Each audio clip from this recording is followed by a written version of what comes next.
How shall I stand before thee but in silence? How shall I enter where thou art but by laying down the clatter of my thoughts, the hurry of my desires, the strain of my holiness seeking?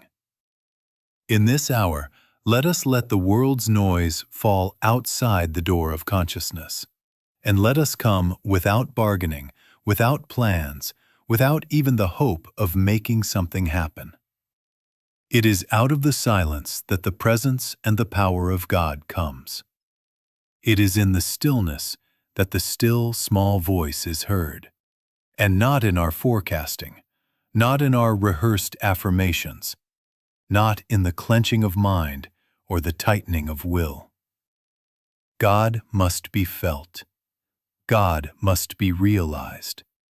God must become an experience. We live in a day when even spirituality has been drafted into production schedules. Manifest it, attract it, script it, decree it, visualize it, until the soul, having run from technique to technique, finds itself weary and suspicious of its own prayers. You know that weariness. I have seen it on the faces of sincere pilgrims. There is a weight to make it happen that is more crushing than any outer burden, because it tells you that your salvation hangs upon your next utterance, your next mental push, your next clever formula. That is not worship. That is a subtle idolatry of results. And the more we bow to it, the more absent the presence seems to be. Not because God withdraws, but because we have stepped away from the altar of silence to the counter of transaction. Here is the paradox that frees. The presence within cannot be reached by force, because it is already here. Effort presumes distance. Grace reveals nearness. To strive for God is to confess unawareness. To be still before God is to awaken to what forever is. Not by might, not by mental power, but by my Spirit, says the Lord. Not by manipulation, but by realization. Not by commanding the sea, but by sinking into the depth where the sea is calm. Therefore, our promise in this gathering is simple and radical. We will let the strain end. We will not argue you into God. We will sit you into God. We will not whip the mind to produce a sign. We will open the inner ear to receive what already is given. The kingdom of God is within you. Make your contact with the infinite invisible. In 2 words, this is our law and our liberty. Be still. Let this be the beginning of a new government within. Quiet, gentle, unfailing. No pressure tactics, no spiritual athletics. Only the surrender that uncovers what no decree can manufacture. Only the hush in which grace, uncoerced and unconfused, reveals itself as the very life of your life. And as we proceed, remember this contrast that will guide every step. Not by might, nor by mental power, but by my Spirit. Not manipulation, but realization. Not striving toward God, but consenting to God's already presentness. Why then does it not work when we take these holy things and use them as a technique? Why does a prayer that once seemed sweet grow mechanical in the very hour we need it most? Why do meditations that began as a doorway to peace become, in time, a stopwatch and a scorecard? Friends, let the question search you. Is it not because we have smuggled into the sanctuary an unspoken bargain? If I do this correctly, God must do that. If I hold the thought, repeat the word, visualize the scene, keep the breath, surely heaven will deliver. That is not worship. That is transaction at the counter of results. Do you see the subtlety? Desire is human and harmless enough. Dependence upon an outcome for our very sense of safety turns the mind frantic, and a frantic mind is deaf to the still small voice. The inner ear does not open under a shout. The presence does not answer the clenched fist of the intellect. And so, when we lean upon technique as leverage, we are confessing separation. We are confessing an absence that must be overcome, and the very confession becomes the veil. Not because God withdraws, but because we have turned from adoration to manipulation, from reverence to arrangement, and in that pivot, the awareness of God becomes thin. Then begins the torment. I didn't visualize well enough. My vibration dropped. I lost my focus. I missed a day. I broke the sequence. And with that comes shame dressed in spiritual garments, competition dressed as devotion, and a lifetime of self-treatment in which the patient, the doctor, and the disease are all the same mind at work. I have watched it. Every failure is laid at the doorstep of a mind that must try harder, do better, push longer. And every success only tightens the leash. Do not slip now, or it will go away. That is bondage, not freedom. Hear this straight. Talking about God will not produce the fruits of God. Thinking about God, even affirming God, will not, of itself, yield the activity of God. God must be felt. God must be realized. God must become an experience. The kingdom of God is within you, not as a result to be fetched, but as a presence to be recognized. We do not worship to get. We worship because God is. We do not sit in silence to compel a change. We sit to behold the changeless. Where the heart silently knows, the Father within, he doeth the works. There the strain ends, and grace begins. So let the controversy be clear, and the correction be kinder still. The moment we treat the holy as a tool, the holy seems to hide. Not because the light has dimmed, but because we have turned our face from it to stare at our ledger. Turn again. Close the ledger. Close the bargain. Open the inner ear. Rest in the presence, not for a prize, but for the presence itself. Then, without fuss, without haste, without taking thought, that which is of God will announce itself, not as a payment rendered, but as life lived by grace. Now let us turn the hinge that changes the whole door. Not by might, not by mental power, but by my Spirit, says the Lord. Not by the personal will pressing upon the invisible, but by the Spirit revealing itself as the only power. This is the great not but, the blessed reframe without which every prayer becomes strain and every practice becomes performance. Not the mind conducting a campaign, but the heart consenting to the already present activity of God. Not the storm of I must, but the hush of Thou art. What then is force when it wears spiritual clothing? It is the coercive affirmation that seeks to push fear out by piling words on it. It is the strained visualization that tries to nail the universe to a picture board. It is the bargaining prayer that writes a contract and asks heaven to sign in duplicate. It is the attempt to control time and form.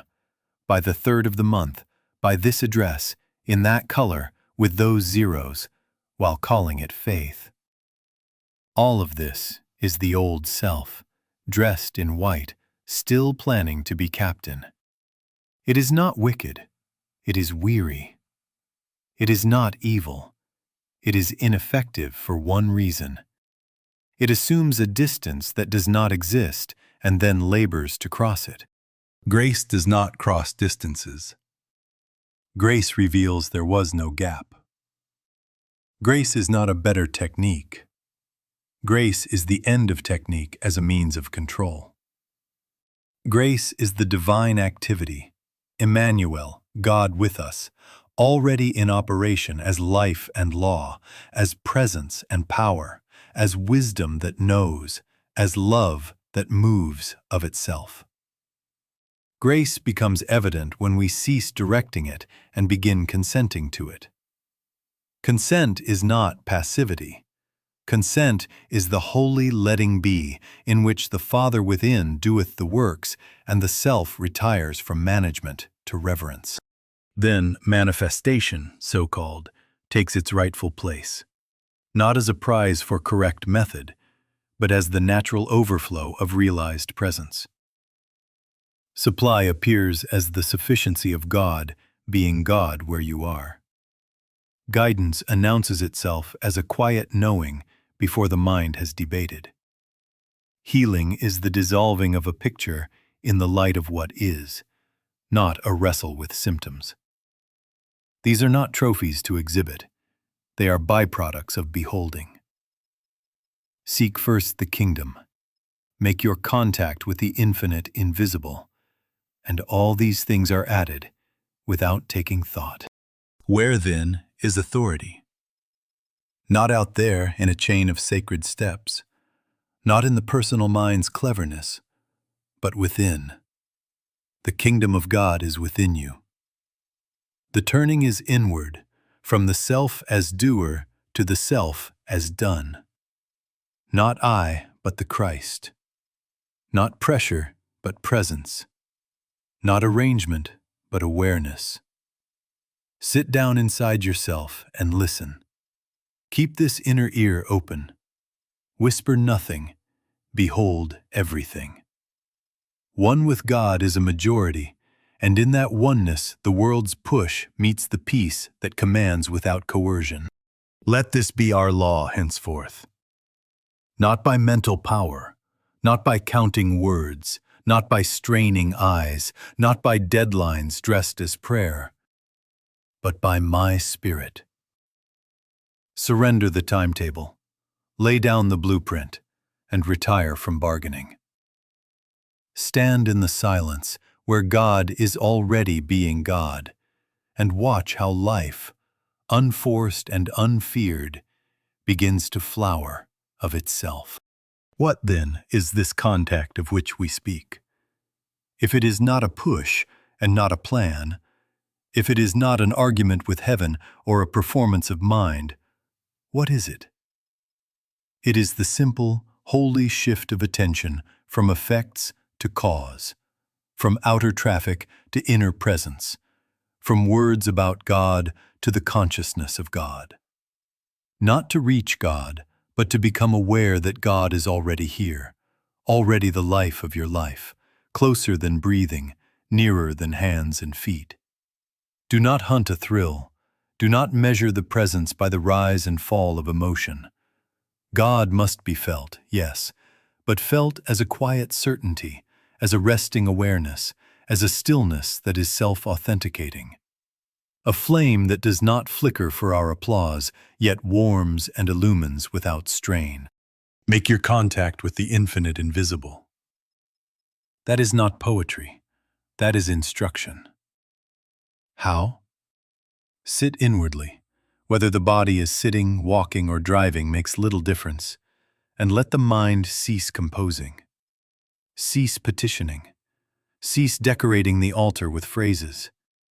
Be still enough to listen just beyond thought, where guidance is not sentences but knowing, not push but peace. Keep this inner ear open. There is an ear within the ear, a hearing beneath hearing, in which the still small voice is discerned. Sometimes it comes as a soft release in the chest, sometimes as an anchor of quiet at the base of awareness, sometimes as nothing but the absence of fear. That is enough. Do not chase light, abide in light. Why, then, do we chase teachers and signs and methods as if they could confer what is already native? Because we doubt the indwelling. Because we have been trained to trust what we can point to and purchase and compare. because the mind imagines safety in a scaffold of instructions rather than in the living God. I do not rebuke your hunger. I only point you home. The remedy is not more persuasion, not louder promises. The remedy is practice, steady, humble, returning practice, until the inward contact becomes as natural as breathing. Then teachers become friends, scriptures become windows, methods become reminders, not masters.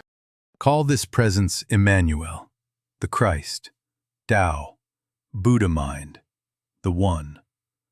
Call it the God of Abraham, Isaac, and Jacob if that is your language.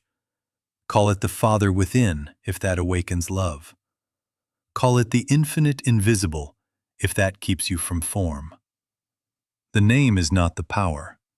The contact is the power.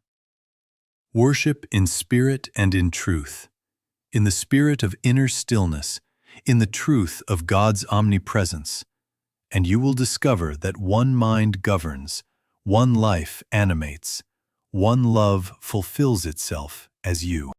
Begin now, gently, without superstition, without urgency. Wherever you are, on a train, over a ledger, in a kitchen, in a hospital corridor, turn a fraction within and listen. Not for a sentence, but for the sense of presence. Not for a plan, but for peace. Not by might, nor by mental power, but by my spirit. In that listening, you are making contact. And in that contact, you will learn by experience that one with God is a majority, that the Father within doeth the works, and that life flowers without coercion, where awareness abides in God. Let us be very clear in this hour. The presence within does not respond to a shove. The spiritual mechanics are simple and uncompromising. Force belongs to the personal sense of self, to the anxious mind that would run the universe by schedules and sentences. Grace belongs to the divine order and is recognized when the personal yields. The hand that clenches to seize cannot receive. The breath that strains to inhale life misses the fact that life is already present, already nearer than hands and feet. When we demand, we confess distance. When we yield, we discover oneness. Here is the irony that keeps many circling outside the sanctuary. The more fiercely we try to compel an inner experience, the more we inscribe upon consciousness the fiction, I am here, God is there. I must pull God toward me. Every push writes that sentence again. Every technique weaponized against fear adds ink to the lie of separation. And so the inner sky clouds, not because the sun has gone out, but because we have turned our face to the shadow of our own effort. Not by might, not by mental power, but by my spirit. This is not a motto.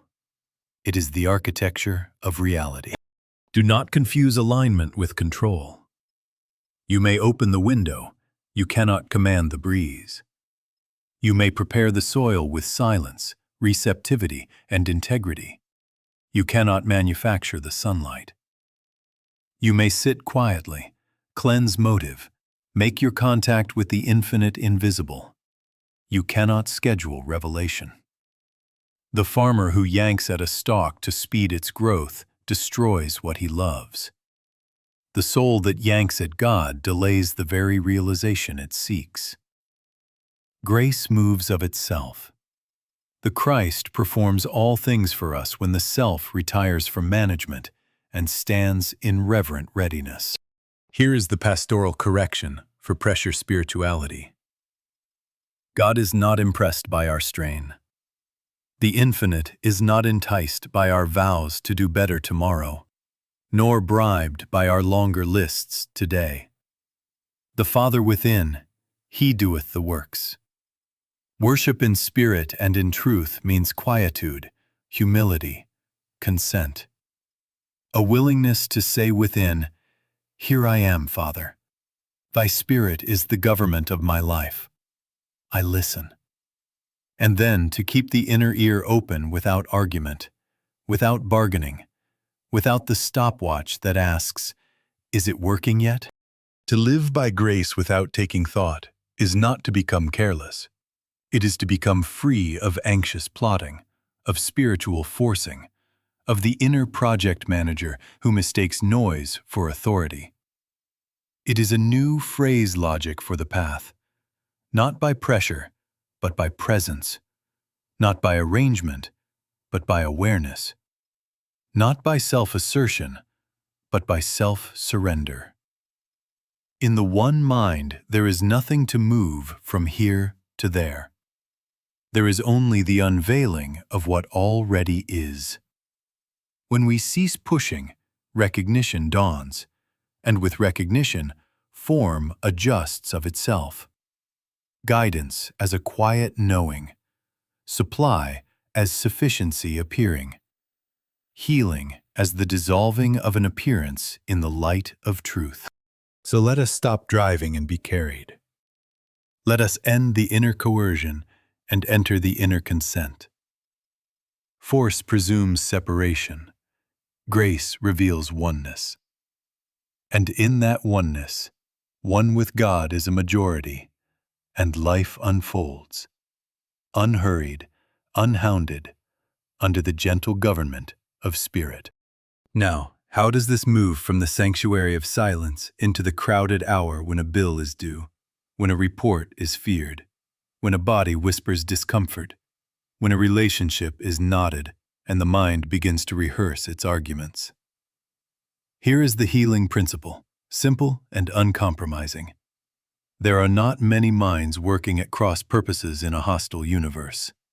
There is one mind, the mind of God, the law of being, the intelligence in which we live and move and have our being. As a matter of spiritual truth, you are not a frightened mind trying to reach a distant mind. You are an activity of that one divine mind, and in that mind there is no discord to be patched, no void to be filled, no disease to be mended. Not by might, not by mental power, but by my Spirit. Then what is the problem? It is an appearance, a picture projected upon consciousness, insisting upon reality by shouting its name, rehearsing its history, collecting evidence of its permanence. Error has no life of its own. It borrows your attention. The more you take its case and argue it pro and con, the more official it becomes in your awareness. Stop your self-treatment. Stop rehearsing the problem, even in holy words. Stop diagnosing, condemning, pleading, and predicting. These are all motions in the court of the personal mind. And in that court, the verdict is always anxiety. Withdraw the case from that court. Drop it into God's lap.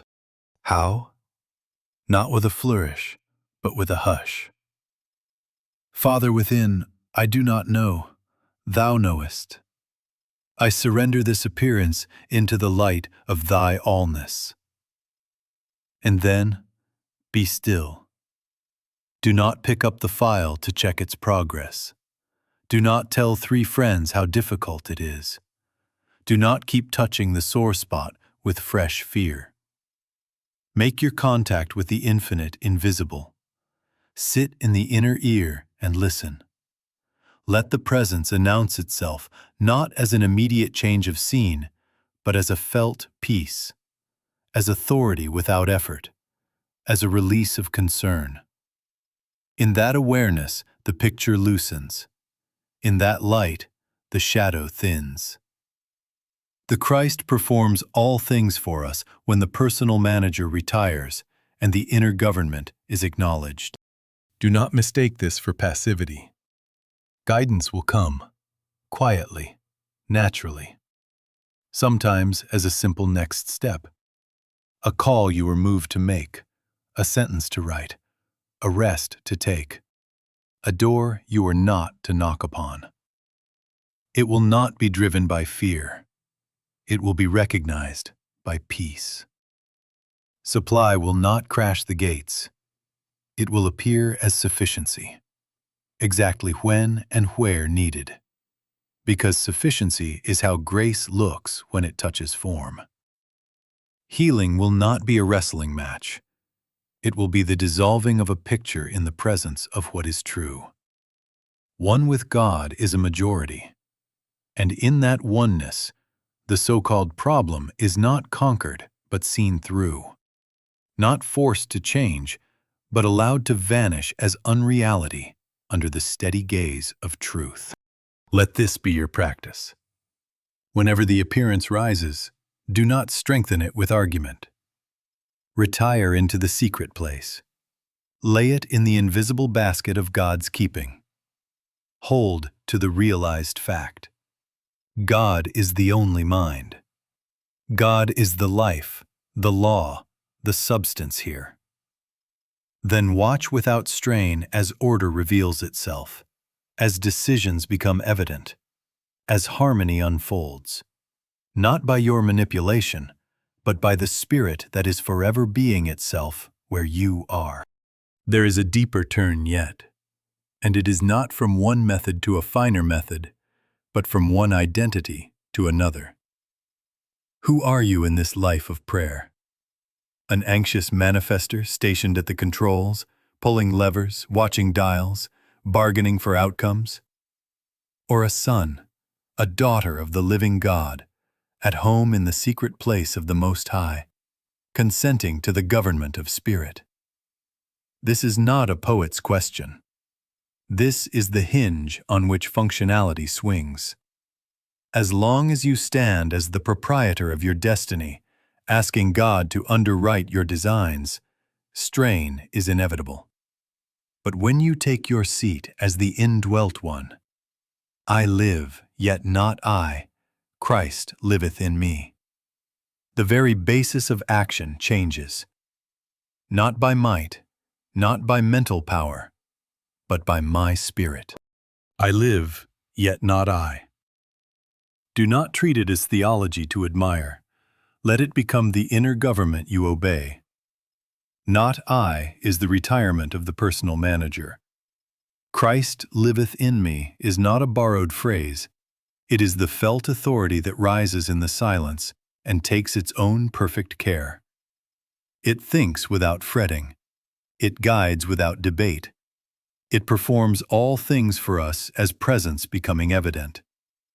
To abide is to remain at that address, no longer visiting peace for a weekend retreat and then returning to anxiety on Monday, but dwelling, hour by hour, in the awareness that the Father within, He doeth the works. I know the fear that hides beneath technique. If I let go of control, everything will fall apart. That is the superstition of separation. In truth, when you release the clenched idea of control, you do not fall into chaos. You fall into God. Presence is stability. Spirit is order. One with God is a majority. The first change is not the world's furniture. The first change is the quieting of the inner room. The agitation, the stopwatch, the bargaining, the what-if chorus, they lose their authority. In that hush, decisions begin to arrive before the argument forms. In that hush, relationships cease being contests of fear and become rooms of listening. In that hush, supply appears as sufficiency at the point of need, not as drama, but as the quiet rightness of the next thing provided. This is how life becomes functional again. Fewer theatrics, more substance. Fewer torrents of words, more inner hearing. Fewer emergency demonstrations, more steady reliance on grace. Maturity in the Spirit is not measured by how many outcomes you can stage, but by how little you must push to live rightly. You find yourself speaking less to convince and listening more to consent. You work, but not worriedly. You plan, but not possessively. You decide, but only after the still small voice has been honored. So let us end the ambition to get God to cooperate with our plan, and let us abide where God's plan becomes evident. Make your contact with the infinite invisible, often and quietly, not to make things happen, but to rest where things, capital T, are forever unfolding from within. Abide, and watch the inward government become the outward order, without coercion, without fear, by my Spirit.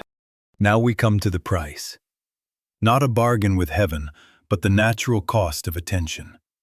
Brief, faithful, returning silence. Do not make a production of it. 3 or 4 periods each day, morning, noon, late afternoon, and just before sleep. 2 or 3 or 4 minutes at a time. That is all. Not to get something, not to force a result, but to place your inner ear under the government of Spirit. Sit, without petition, without a case to argue. Be still enough to sense, even faintly, Thou art here. If you find only quiet breathing, that is enough. If you find only the willingness to be quiet, that is enough. Make your contact with the infinite invisible, then rise and go about your affairs. Between these appointed pauses, learn the holy micro-return. 12 to 20 times a day, stop for 5 or 10 seconds.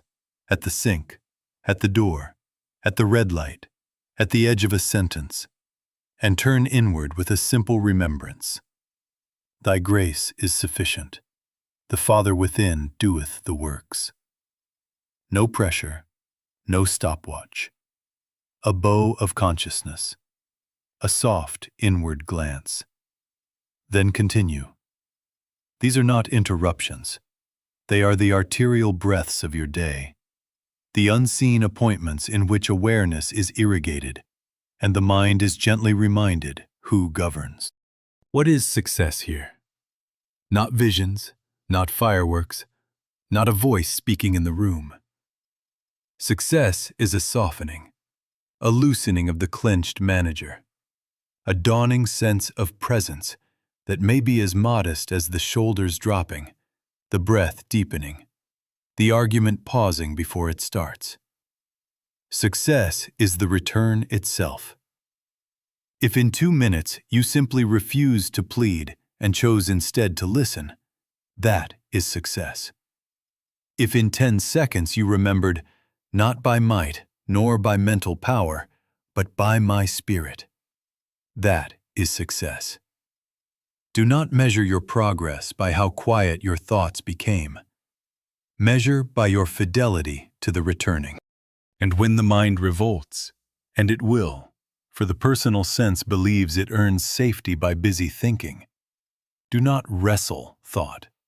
Do not chase it with better thought. Let it come, let it go, and keep the inner ear open. If necessary, rest your attention lightly upon a single word. Father, peace, here, only as a doorway to silence, not as a lever to pry heaven open. When distractions crowd, smile inwardly and return to listening. The river of thought can rush by.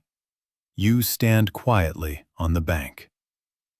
The Father within, He doeth the works. Clear a little space for this life. Reduce the stimulants of noise and novelty. Cut down the compulsive grazing of news, radios, endless scrolls, movies. If you must, keep them to a fraction of what they were. Not as a virtue to display, but as a mercy to your own awareness. Refuse to carry problems into meditation as petitions. Drop the file at the door of the secret place. You are not coming to arrange outcomes. You are coming to behold the one who is outcomeless being. Worship in spirit and in truth. Hold to this, gently but resolutely. 3 or 4 set times, 2 to 4 minutes, 12 to 20 micro-returns. No bargaining, no measuring, only the consistent returning to silence, until grace is felt as government, until the presence becomes the quiet law of your hours, until life moves without coercion because the one mind is acknowledged within. Then you will discover that one with God is a majority, and the day under this new government orders itself. Now the question is not whether you can be quiet in a room scented with incense. The question is whether the hush can enter the street, the ledger, the clinic, the kitchen, the inbox. Grace does not remove you from life. It places life under a new inner government. The government is not a plan nailed to the wall. It is the living presence felt as guidance, an inner restraint that holds you back from haste, an opening that cannot be denied, a wordless assurance more authoritative than argument. Out of the silence, the presence and the power of God come. And in the marketplace, they appear as right timing, true word, clean motive, sufficiency at the point of need. Begin with the smallest gate. Before the first email, the first call, the first post, pause. Not to compose a clever sentence, but to consent. Father within, thou doest the works. Keep this inner ear open. In 5 seconds, you will often detect whether the impulse is agitation needing to be cooled, or rightness asking to be expressed. If there is heat, do not hit send. If there is quiet, proceed. Not by the bravado of reaction, but by my spirit. You will discover that many fires never start if the match of haste is not struck. In decisions, we plan, but not as anxious forecasters mapping 100 outcomes. We plan as stewards who listen. Lay the proposal before the infinite invisible. If the peace that passes understanding sits in your chest, move. If it recedes, wait. Not delay from fear, but timing from obedience. I have watched budgets that would not balance on paper, balance in practice when moved under this government. A supplier calls unbidden. An alternative opens unimagined. One with God is a majority. And that majority includes right contacts and right hours. In money matters and purchases, let sufficiency be the governor. Hold the desire in the light. Is this purchase born of peace or of pressure? When the answer is peace, the means appear. When the answer is pressure, the delay becomes protection. Many have found that the no of grace frees the provision for the yes that is appointed. Live by grace without taking thought, and you will see that prosperity is not accumulation by anxiety, but adequacy by order. Before difficult conversations, retire inwardly. Do not rehearse speeches. Worship in spirit and in truth. Out of the silence, words are given, or restraint is sealed. Sometimes the presence leads to apology, sometimes to a firm no, spoken without resentment, sometimes to listening until the other heart softens under the same government. Not by mental power to win the point, but by my spirit restoring the relation. Before the medical appointment, pause. Drop the label in God's basket and remember, God is the only mind. See the practitioner as an instrument in that one mind, not a separate authority battling a separate condition. Consent to the divine order directing every thought, every hand, every sequence. In that awareness, fear loses fuel, and right means, right timing, right care appear as the choreography of grace. The fruit of this is recognizable. Days lose their drama and gain their music. Doors that should open, do so without struggle. Doors that should close, do so without regret. Supply appears, not as windfalls to applaud, but as the next right thing provided just when it is right. Relationships stop being negotiations and start being rooms of listening. You work, but not driven. You decide, but not from panic. You speak, but not to dominate, because the Father within, He doeth the works. Carry this posture through the day, these brief pauses, this consent, this listening, until it becomes your native gate, not by might nor by mental power, but by my Spirit. And under that Spirit's government, the marketplace itself becomes sanctuary, and life moves, quietly, harmoniously, on time. There is a charge I must leave with you, and I leave it softly, for it concerns the pearl of great price. Guard it. Keep it in the secret place of the Most High. The inner way is lost the moment it becomes a show. The presence does not lend itself to our display cases. When we talk it to be admired, when we exhibit it to be believed, when we use it to prove a spiritual status, the hush is broken, the oil is spilled, and we are left with words. Not as a punishment, but as the simple truth that performance belongs to the personal sense, while realization belongs to God. How shall I stand before thee, but in silence? Practice secrecy in the best sense, not concealment born of fear, but protection born of love. Guard your periods of silence as you would guard the breath by which you live. Let the work be between you and God, not between you and an audience. Enter your closet and shut the door, not merely the wooden door, but the door of explaining, comparing, reporting. The Christ performs all things for us. Let the fruit appear as a quiet rightness, not as an announcement. If someone asks the reason for your steadiness, let them meet your peace before they meet your paragraphs. Make your contact with the infinite invisible. Receive your daily bread, and keep the inner ear open. Unadvertised, unhurried, unwitnessed except by God. Name the temptation, and you will be less likely to bow to it. To trade realization for explanations. To trade inner hearing for endless content. To trade grace for spiritual ambition. The mind, hungry for importance, longs to outline how it happened, to collect phrases, to turn the hush into a lecture. Resist gently. The presence is its own witness.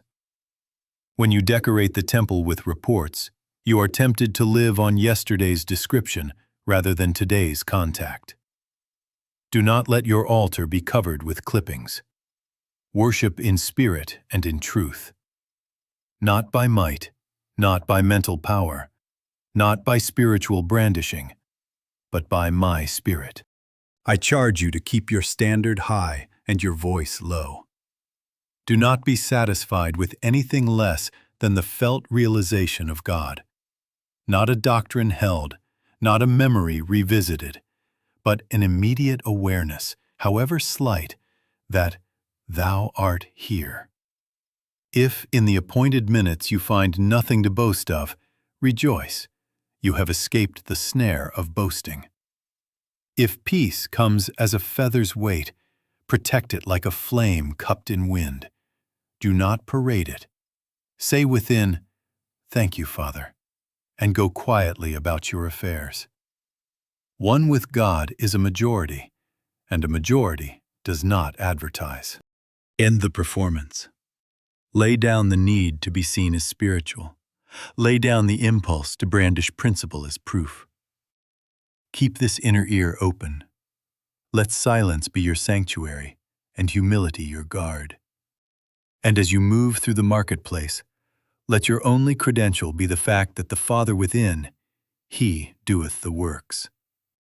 Not by force, not by strain, not by mental power, but by my Spirit, received in secrecy, kept in reverence, and manifested as a life so quietly governed that those who meet you feel the benediction before they hear the name. Beloved, we have walked a path in this hour, from the strain of making something happen to the hush of letting God be God, from the pressure of manifestation to the resting reliance upon grace, from the restless business of getting to the quiet faith of abiding. We have seen why force fails, because it presumes a distance, and why listening heals, because it reveals oneness. We have stood together in the simple truth that not by might, nor by mental power, but by my Spirit the order of life appears. The next step is given. The day is governed. The Father within, He doeth the works. Now I leave you with a single inner instruction to carry into the next temptation. When the impulse to push or plead rises, return.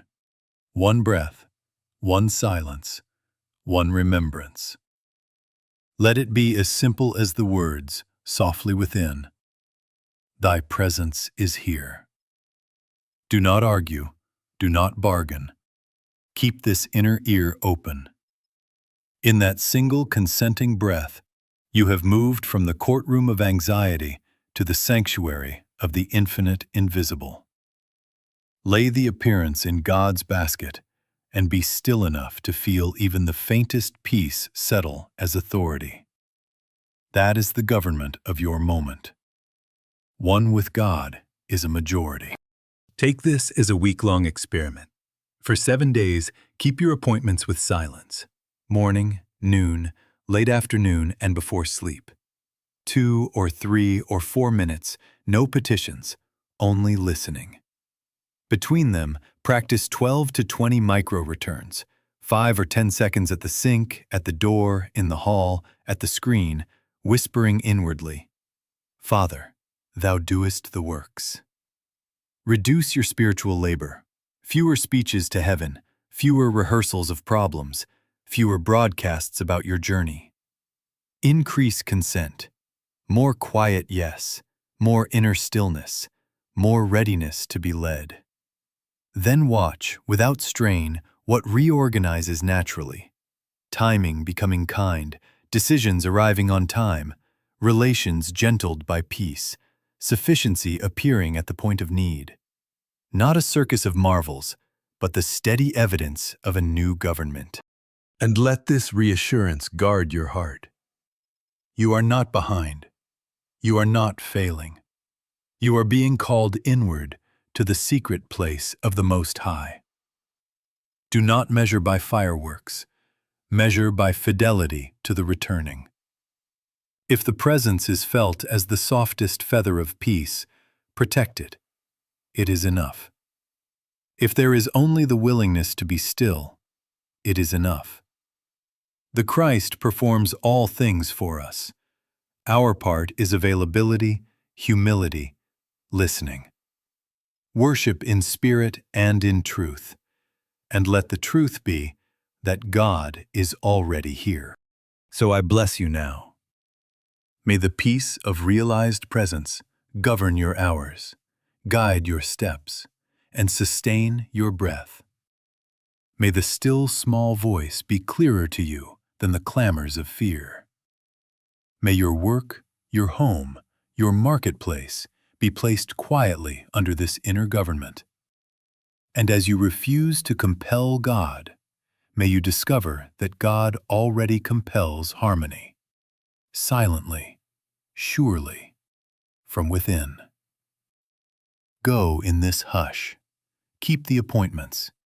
Keep the inner ear open. Live without coercion, without fear, by my Spirit. Bless you.